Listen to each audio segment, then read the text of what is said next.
আশা করি এই লং মার্চে আমরা পুলিশ প্রশাসনের আন্তরিক সহযোগিতা পাবো। আসসালামু আলাইকুম ওয়া রাহমাতুল্লাহি ওয়া বারাকাতুহু। সম্মানিত 11 দলীয় ঐক্যের নেতৃবৃন্দ, প্রিয় সাংবাদিক বন্ধুগণ এবং আমার প্রিয় দেশবাসী ভাই ও বোনেরা, আপনারা জানলেন আগামী 5ই সেপ্টেম্বর 11 দল ঘোষিত 4টি রুটে বাংলাদেশের লং মার্চের প্রথম দিন। সেই উপলক্ষে আমরা 11 দলের কেন্দ্রীয় নেতৃবৃন্দ আজকে পুলিশের সদর দপ্তরে আইজিপি সহ পুলিশ প্রশাসনের ঊর্ধ্বতন কর্তৃপক্ষের সঙ্গেই আমাদের নির্ধারিত মিটিং ছিল।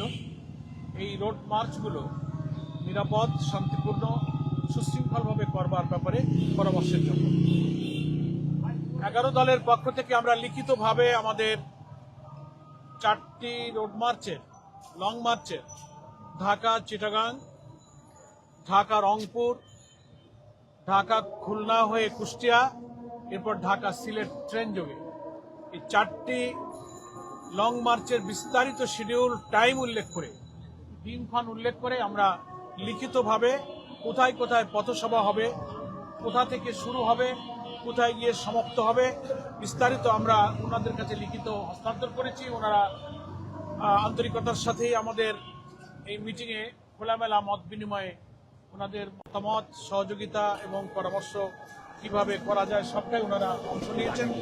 আমাদের পক্ষ থেকে আমাদের 4টি রুটের যতটা সম্ভাব্য সহযোগিতার আবেদন আমরা করেছি।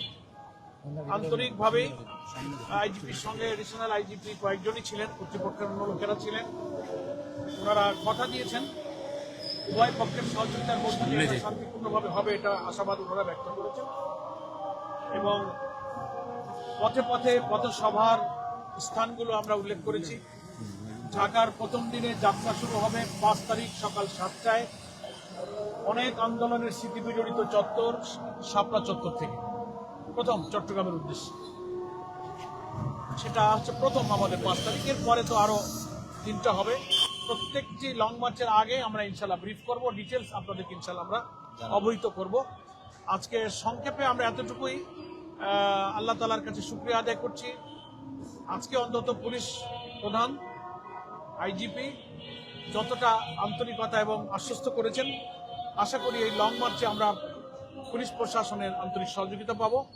আর রুটের প্রতিটি জায়গায় জায়গায় স্থানীয় কর্তৃপক্ষ, পুলিশ, সিভিল প্রশাসন, 11 দলের রাজনৈতিক দলের নেতৃবৃন্দ সকলের সম্মিলিত সহযোগিতায় জনগণকে ব্যাপকভাবে অংশ নিয়ে এই লং মার্চ সফল করার জন্য আমরা প্রচেষ্টা চালাবো। এটা আপনাদেরকে ব্রিফ করলাম। গণমাধ্যম কর্মী হিসেবে আপনারা প্রথম থেকেই বাংলাদেশের গণতান্ত্রিক সব সংগ্রাম, মানুষের গণ আকাঙ্ক্ষা পূরণ করা, আমাদের ভোটাধিকার, আমাদের অন্যায় অসত্যের বিরুদ্ধে সংগ্রামে গণমাধ্যম কর্মীরা সবসময়ই ছিলেন।